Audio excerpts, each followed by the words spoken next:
এই আলেমরা যদি ঐক্যবদ্ধ না হয়, আবার বাংলাদেশে আয়নাঘর তৈরি হবে, তাতে কোনো সন্দেহ নেই। যখন আমরা সংঘবদ্ধ না থাকতে পারবো, আমরা যখন আলাদা হয়ে যাব, তারা আমাদের নির্যাতন করার জন্য সুযোগ পেয়ে বসবে। অতএব আমাদের শত্রু প্রকাশ্যে ঘুরছে, আমাদের শত্রু প্রকাশ্যে রয়েছে। আমরা জানি কেন এত কিছু জানার পরেও আমাদের এই ঐক্য ভেঙে যাবে। সামান্য ২-১টা আসনের জন্য আমাদের এই ঐক্য যেন না ভেঙে যায়, আমাদের এই ঐক্য যেন বিনষ্ট না হয়ে যায়, সেই দিকে আমাদের সজাগ দৃষ্টি রাখতে হবে। আমি আগেই বলছিলাম যে এই ২টা দলের মধ্যে আল্লাহর ইচ্ছায় ২ জন অতুলনীয় অতুলনীয় ২ জন ব্যক্তি আছে, একদম দলের উচ্চ পর্যায়ের আমির। বিশেষ করে ইসলামী আন্দোলন বাংলাদেশের বর্তমান যিনি আমির, চরমোনাই পীর সাহেব হুজুর সৈয়দ রেজাউল করিম সাহেব অত্যন্ত ভালো মানুষ, অত্যন্ত বিনয়ী মানুষ। এবং জামায়াতের বর্তমান যিনি আমির ডাক্তার শফিকুর রহমান, ওনার মতো একজন মানুষ খুঁজে পাওয়া খুবই মুশকিল। অতএব তারা চাইবে না যে নিজেদের স্বার্থে, দুনিয়াবি স্বার্থে, তাদের মধ্যে দুনিয়া নেই বললেই চলে, অতএব দুনিয়ার স্বার্থে তারা চাইবে না যে আমাদের এই একবাক্স নীতি, আমাদের এই ঐক্য ভেঙে যাক। বাংলাদেশে যদি ২০০, ৩০০, ৫০০ ইসলামিক দল থাকে, আর সেই দলগুলো যদি সব এক জায়গায় আসে, কিন্তু চরমোনাই আর জামাত যদি আলাদা থাকে, মানুষের কাছে একটা মেসেজ পৌঁছাবে, সেটা হলো ইসলামপন্থীরা এক হতে পারেনি। এইটা মাথায় রাখতে হবে। যেমন সারা বাংলাদেশে চরমোনাইয়ের সমর্থক রয়েছে, ঠিক তেমনি ১৭-১৮ বছর নির্যাতন নিষ্পেষণ সহ্য করে সারা বাংলাদেশে জামায়াত ইসলাম সংগঠিত হয়েছে। অতএব জামায়াত ইসলামের যেমন সমর্থক সারা বাংলাদেশে রয়েছে, চরমোনাই পীর সাহেব হুজুরের সমর্থক, ইসলামী আন্দোলন বাংলাদেশের সমর্থক সারা বাংলাদেশে রয়েছে, কম আর বেশি। অতএব সমঝোতা, যেহেতু আমাদের এই ঐক্যের নাম, সমঝোতা করে নিতেই হবে। যাই হোক, যা হয়ে যাক, আমাদের এই ঐক্য ভাঙা যাবে না। কারণ এক শ্রেণীর লোক চাইবে না যে আমরা সেই জায়গায় যেয়ে বসি, যেই জায়গায় বসে আইন প্রণয়ন করা যায়, অর্থাৎ সংসদ। পীরের সন্তানরা সংসদে যাক, এটা কেউ চাইবে না। বামপন্থীরা চাইবে না যে আমাদের এই ঐক্য টিকে যাক। আর এই বিষয়টা আপনার আমার থেকে এই ২টা দলের আমির যারা রয়েছেন, তারা ভালো বোঝেন যে এবার যদি আমাদের ঐক্যটা ভেঙে যায়, জনগণের কাছে, বাংলাদেশের মানুষের কাছে যদি আরও একটা মেসেজ পৌঁছায় যে ইসলামপন্থীরা এক জায়গায় থাকতে পারলো না, তাদের ঐক্য ভেঙে গেল, তখন কি দেখা যাবে?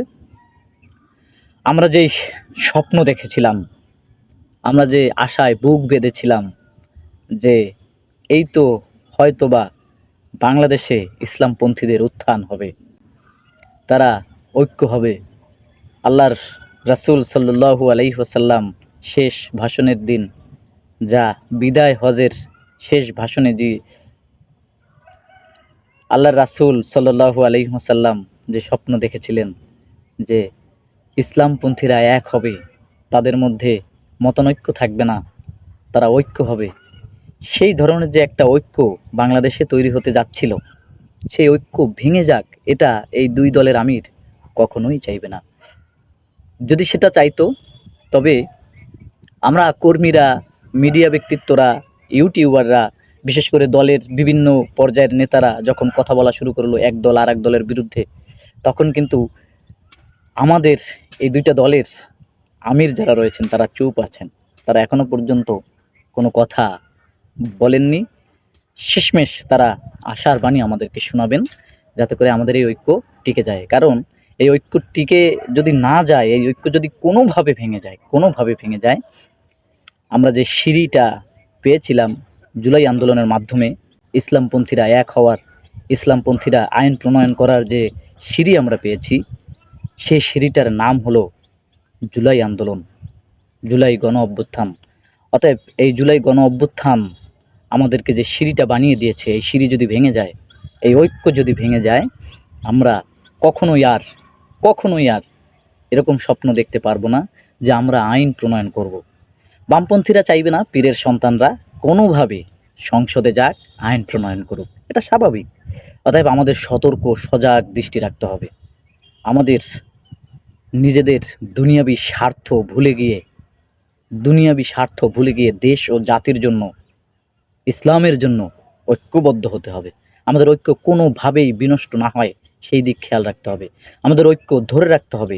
এই ঐক্য এমন শক্তিশালী করতে হবে যেন বহির্বিশ্ব, আন্তর্জাতিক মহল, গণমাধ্যম কেউ যেন আমাদেরকে কোনোভাবে যেন আলাদা না করতে পারে। কারণ আমরা যদি আবার আলাদা হয়ে যাই, ঠিক যেভাবে আওয়ামী সন্ত্রাসীরা আলেমদের হাতে হাতকড়া পরিয়েছিল, শিকল পরিয়েছিল, আলেমদের মাজা ভেঙে দিয়েছিল, আয়না ঘর তৈরি করেছিল, আয়না ঘরের মধ্যে বদ্ধ করে আলেমদের নির্যাতন করেছে। এই আলেমরা যদি ঐক্যবদ্ধ না হয়, আবার বাংলাদেশে আয়না ঘর তৈরি হবে, তাতে কোনো সন্দেহ নেই। জামায়াত ইসলাম এবং ইসলামী আন্দোলন বাংলাদেশকে এক হয়ে আগামী এই ভোট যুদ্ধে জয়ী হতে হবে। আর এই ভোট যুদ্ধে যদি আমরা জয়ী না হই, এই ভোট যুদ্ধে যদি আমরা জয়ী হতে না পারি, আমাদের মাজা আবার ভেঙে দেওয়ার জন্য এক শ্রেণীর লোক বসে আছে, ফাঁদ পেতে বসে আছে। তারা ষড়যন্ত্র করেই যাচ্ছে। তারা দেশ থেকে পালায়নি, তারা দেশেই আছে, তারা দেশের মধ্যেই রয়েছে। অতএব তারা চাইবে আমরা যেন আবার আলাদা হয়ে যাই, এবং যখন আমরা সঙ্ঘবদ্ধ না থাকতে পারবো, আমরা যখন আলাদা হয়ে যাব, তারা আমাদের নির্যাতন করার জন্য সুযোগ পেয়ে বসবে। অতএব আমাদের শত্রু প্রকাশ্যে ঘুরছে, আমাদের শত্রু প্রকাশ্যে রয়েছে। আমরা জানি কেন এত কিছু জানার পরেও আমাদের এই ঐক্য ভেঙে যাবে। সামান্য ২-১টা আসনের জন্য আমাদের এই ঐক্য যেন না ভেঙে যায়, আমাদের এই ঐক্য যেন বিনষ্ট না হয়ে যায়, সেই দিকে আমাদের সজাগ দৃষ্টি রাখতে হবে। আমরা তৃণমূল পর্যায়ের যে নেতাকর্মীরা রয়েছি, আমাদের ধৈর্য ধারণ করতে হবে। কারণ আমাদের উচ্চ পর্যায়ের যেই আমিরগণ রয়েছেন, তারা নিশ্চয়ই আমাদের আশার বাণী শোনাবেন।